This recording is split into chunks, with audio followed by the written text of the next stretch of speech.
Nabalitaan ko, so, hello mga ka-store. Ngayon, shout out pala sa yung nagbigay kay nanay na inantay ko na lang. Medyo 1 linggo yata hindi ko nakita si nanay. Ngayon nandito na si nanay. Yehey! Salamat sa Diyos. Maraming salamat. Ayan nay, may nagpadala sa iyo sa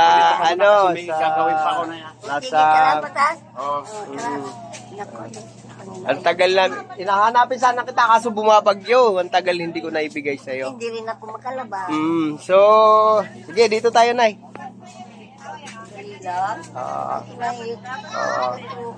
So, ayan, shout out kay Mary Kabi Plasabas. Ayan, yung pinadala ay maibibigay ko na kay nanay kasi dumaan siya ngayon.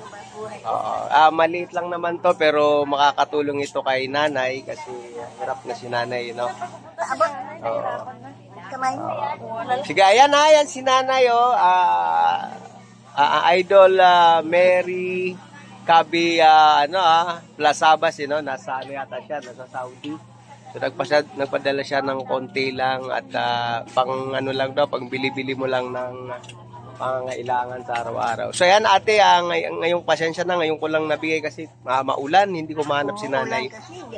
Ngayon nandito siya ngayon. Ngayon ko na lang ibibigay sa kanya. So ayan nay, anong masasabi mo dun kay Ate Mary na lubos po ako nagpapasalamat sa inyo. Ngayon lang ako nakalabas. Gawa ng umuulan. Ngayon lang uminit. Uminit. Mabasa ako, magkasakit pa ako. Wala naman akong pang-hospital. Ayan. Kaya talaga nagpapasalamat ako. Konti lang naman pero ayan ay malaking bagay na yan. Sabi nga niya pambili-bili mo lang na yan. Siya idol Ate Mary Kabi Plasabas, maraming salamat daw sabi ni nanay sa pinadala mo sa kanya. At tingnan natin kasi baka mayroon pang magpadala sa iyo. So ito na, nay. Kamay.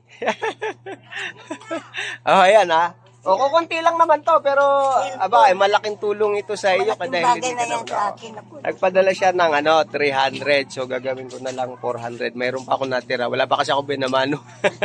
So dadagdagan ko na lang. So ayan, pambili ng tinapay ito ate yan baka sabihin niyo di ko binibigay yung pera. Wala kasi akong cameraman Ayun, may camera ka dyan. Ito may camera to, so ayan ilalagay mo na natin. So, kamay, nanay. 1. Ayan 2. Naku, puno na yung natin. Tiga lang muna.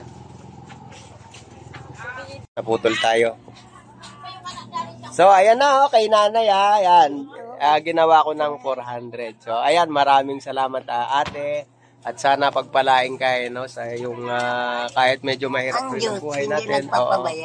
Yan si nanay natanggap na ni nanay marami. Magpasalamat ka na kay Ate Mary. Ayan. Ano ba tawag ko sa kanya? Ate si Idol na lang, si Mary, magpasalamat ka na lang. Nagpapasalamat ako sa iyo. Matanda naman ako kasi sa kanya. Alangan tawagin ko siyang Ate Mary. Maraming salamat sa tulong mo sa akin. Malaking bagay na ito. Kahit makakabili na ako ng pagkain. Ayan. Para hindi na ako tingala-tingala. Wala man akong tingala. Ingatan mo yung kunting pera, bili mo na lang ng pagkain. Para papunta si nanay doon sa kabila. Ano bang gagawin mo doon sa taas?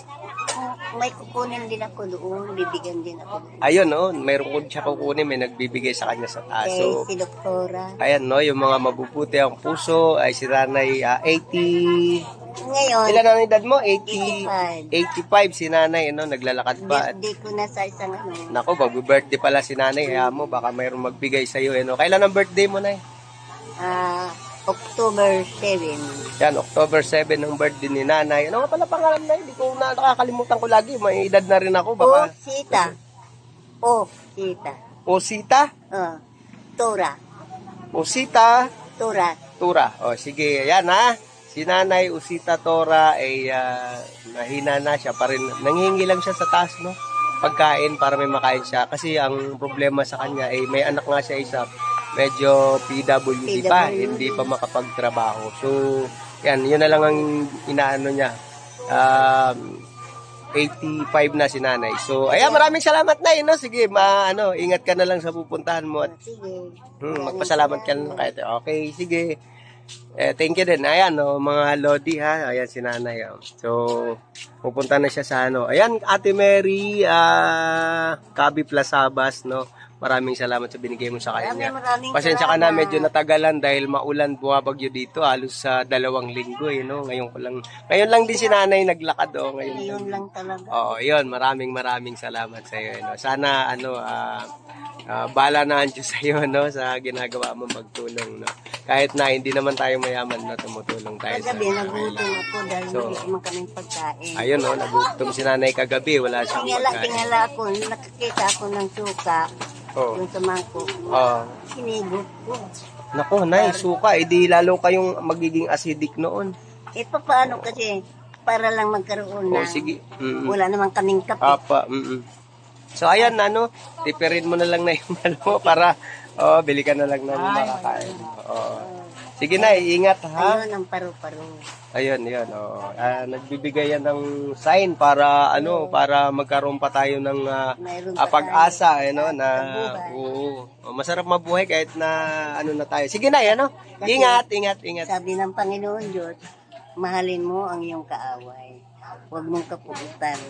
Ayun, kahit mahirap gawin, parang hindi ko yata magagawa sa ngayon. Hindi naman joke lang po yun. Nagjo-joke lang tayo. Sige lang, Tama yun, sinasabi nyo na, tama yun. Ang sabi nila, saan daw ako nakalinya? Hindi ko alam kung nakalinya ako sa tao, kung sa Panginoon Diyos. Ayan, yung paro-paro, nagpapaano, ayan, Oo, darating ako.